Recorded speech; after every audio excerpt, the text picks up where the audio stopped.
अब एक ऐसे मसले की अब मैं बात करने जा रही हूँ जो कि आपने भी ऑब्ज़र्व किया होगा और अपने इर्द गिर्द ही ऑब्ज़र्व किया होगा। अक्सर लोगों को एक आदत होती है जो कि बहुत बुरी आदत है और कुछ लोग ऐसे भी कहते हैं कि नहुसत होती है। हाँ। अब पता नहीं नहुसत है या नहीं है, इस पर भी हम बात करेंगे।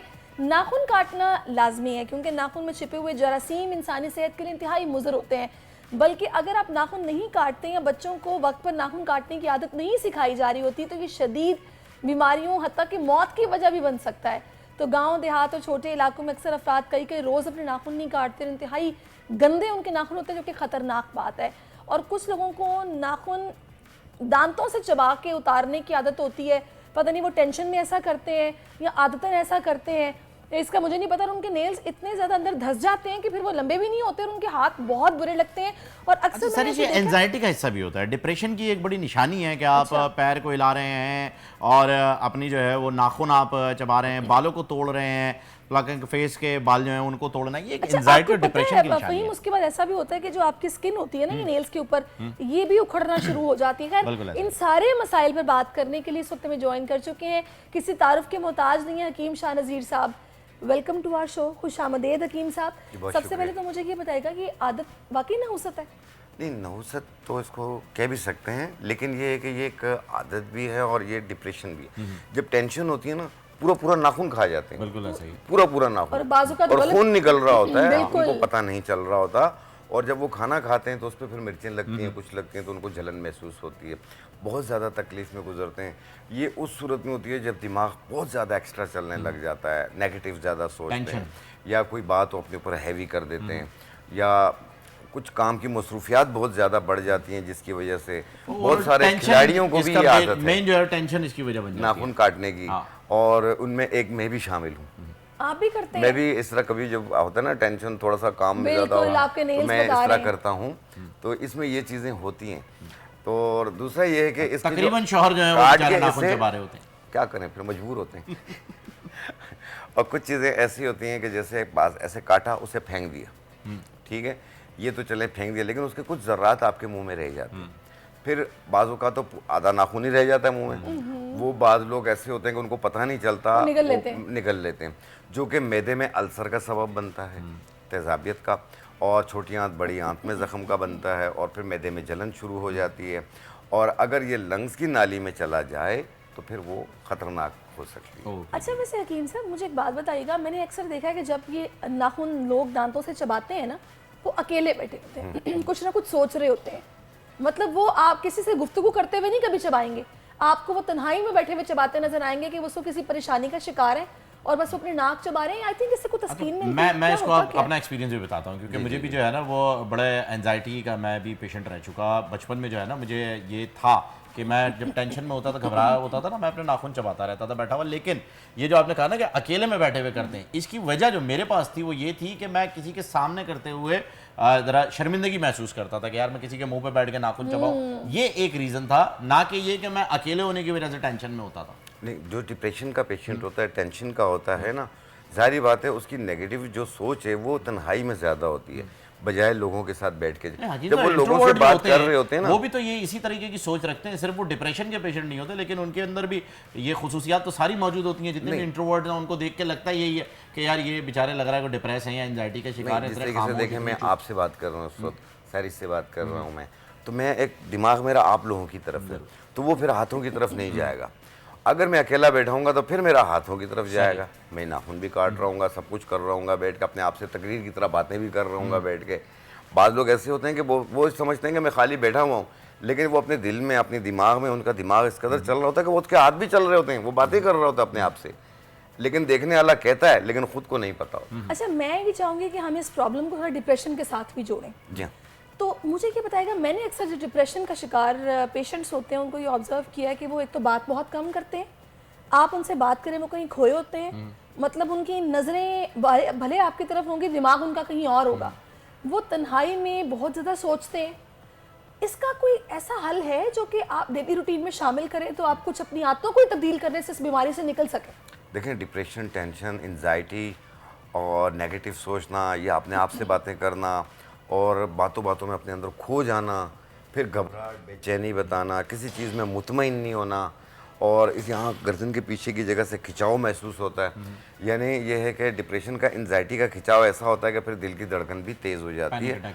और ये है कि अगर उसके पास बाज़ लोग ऐसे होते हैं वो खौफजदा रहने लग जाते हैं, उन्हें डर खौफ भी बैठ जाता बिल्कुल है। ऐसा ही है। ठीक है ना, उनके साथ 10 फौज के जर्नैल भी खड़े कर देना तब भी वो डरता रहेगा बैठ के। हाँ, क्राउड से डर लगने लगता है, हर लिफ्ट में चीज़ डर से, लगने लगता हर है, चीज़ जहाज में, में डर लगने लगता है, ऊंचाई में दबे जाने हुए से हैं। डरेगा वो। बिल्कुल। हकीम साहब के पास एक रेमेडी भी तैयार है, ये किस चीज़ की रेमेडी है हकीम साहब?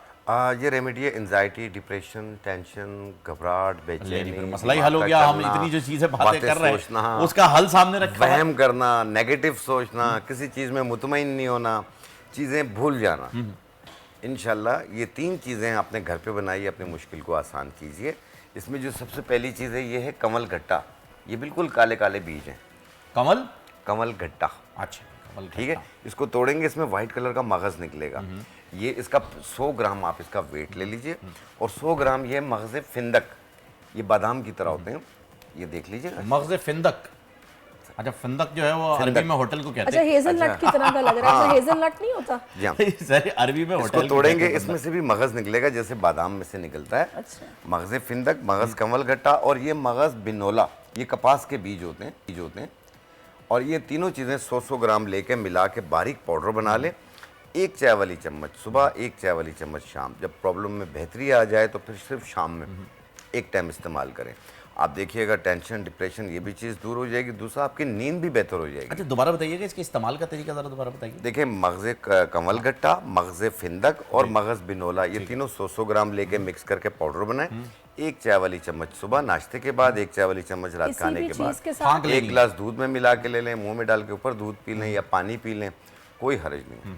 आप देखें आपकी तकलीफ में बेहतरी आ गई है, आप इसे एक टाइम कर दें। ठीक। कुछ अर्सा यूज़ कर लें, महीना 2 महीना यूज़ कर लें, उसके बाद जब ठीक हो जाए आप इसे छोड़। अच्छा, अब मुझे ये बताइएगा हकीम साहब, अक्सर अब उनके मौसम चेंज हो रहा है, आगे ड्राइनेस है, सर्दी आ रही है, अक्सर अब वैसे तो हम आम तौर पे कहते हैं जड़ें फूटना नाखूनों की, ये बहुत ज़्यादा हो जाता है। उनके ज़ाहिर स्किन ड्राई हो रही होती है तो बड़ी वो अकड़ाहट भी होती है उंगलियों में, बाज़ लोगों की एड़ियाँ फट जाती हैं, उसके लिए कोई रेमेडी बताएं ना।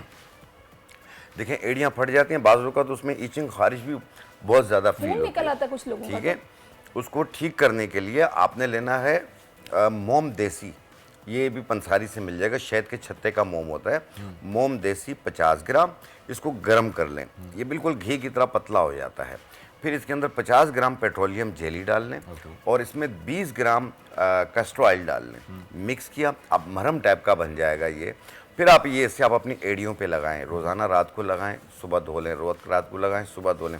10-12 दिन में ऐसी एड़ियाँ हो जाएंगी जैसे कभी फटी ही नहीं थी। जबरदस्त। हकीम साहब, ये मोम का आपने बताया शहद के छत्ते का होता है, शहद के छत्ते का ये मोम चिपचिपा तो नहीं होता? नहीं, ये वैक्स भी कहते होते हैं इसे, ये पंसारियों के पास मिल जाती है। सही। एक मोमबत्ती वाला मोम होता है, वो नहीं लेना है आपने। हाँ, ये तो शहद के छत्ते का, जिसमें से शहद निकलता है, एक्सट्रैक्ट होता है, बेसिकली ये वो चीज़ होती है। हाँ, ये पंसारियों के पास अलग से मौजूद होता है, इससे वो बहुत सारी और भी चीज़ें बनाते हैं, लेकिन ये इस काम के लिए, एड़ियों के लिए बहुत ज़्यादा बेहतर है।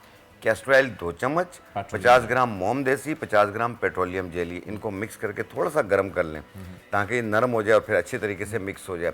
फिर दोबारा गर्म करने की ज़रूरत नहीं होगी क्योंकि ये नरम सा पेस्ट बन जाएगा। अरे, ये होंठ जो फटते हैं उन पे भी लगा सकते हैं? सिर्फ बिल्कुल, ये होंठ पे भी लगा सकते हैं, बादलों के गालों पे यूँ लकीरें बन जाती हैं मतलब सर्दियों स्किन पे कहीं पर में, भी। ये उस पर भी लगा सकते हैं, पाँव पे लगा सकते हैं, हाथों पे लगा सकते हैं, ड्राइनेस को ख़त्म करेगी। बहुत अच्छी चीज़ आपने बताई है ये।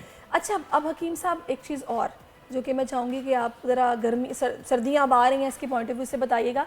अब चूँकि मौसम चेंज हो रहा है, मैं बच्चों में, अपने बच्चों की मैं बात करूँगी, ये बहुत ज़्यादा चेस्ट कंजेशन आ रहा है, एक वो खांसी से खड़खड़ की आवाज़ आती है, या फिर वो खांसी जो कि वो अक्सर हम कहते हैं ना कि तुम्हें तो डॉगी कफ लग गई है। हाँ, ये बहुत ज़्यादा चल रही है, इसका हल क्या है? देखिए, खांसते हैं तो बाकायदा सीने में से आवाज़ आती है, बिल्कुल ऐसा ही है, और सांस की नाली में से भी आवाज़ आती है, खुर खुर की।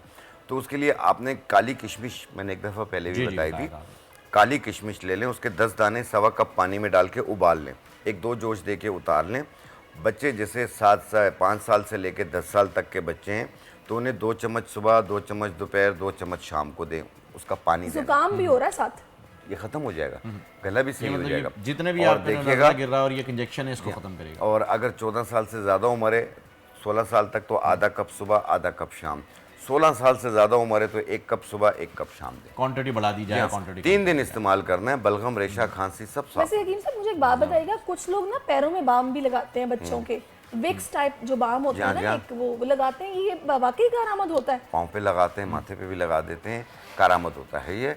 इससे ये है कि उनकी सांस लेने में बेहतरी आ जाती है। सही। असल में दरअसल में ये जो हम सांस लेते हैं ना, जब हम विक्स जो है अपने सीने पे भी लगाते हैं तो उससे ये है कि सांस में बेहतरी आ जाती है। अगर पाँव पे भी लगाएंगे तो महक यहाँ तक आ जाती है। सही है। बिल्कुल तो ऐसा, ये सारी चीज़ें जो है वो आपकी जो है वो समझ लीजिए खुल जाता है, जिसको कहते हैं ना कि वो हो जाता है एक किस्म का नेबुलाइज कर दिया जाता है। सर एक ब्रेक की जाने बढ़ रहे हैं, बहुत बहुत शुक्रिया हकीम साहब हमारे साथ थे, और ये बहुत ही ज़बरदस्त रेमेडी है। सब्सक्राइब करें और बेल दबाएं ताकि कोई खबर रह न जाए।